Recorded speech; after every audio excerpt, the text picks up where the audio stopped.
How to see footsteps in Fortnite. Welcome to another Gauging Gadgets Fortnite tutorial video. In this video, I'm going to show you how to go into the settings of Fortnite so that you can not only see footsteps, but also see gunshots while you're playing Fortnite.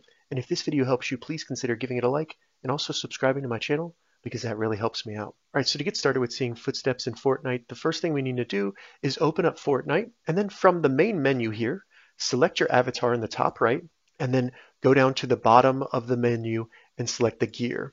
Once in the gear, select settings, and then in settings in the top menu, select the audio icon right here.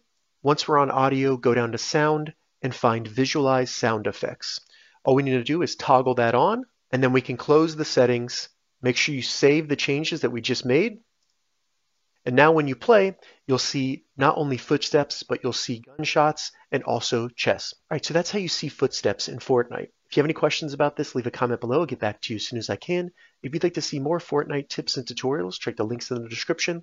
If this video helped you, give it a thumbs up, and please consider subscribing to my channel, Gauging Gadgets, for more gadget reviews and tech tutorials. Thank you so much for watching.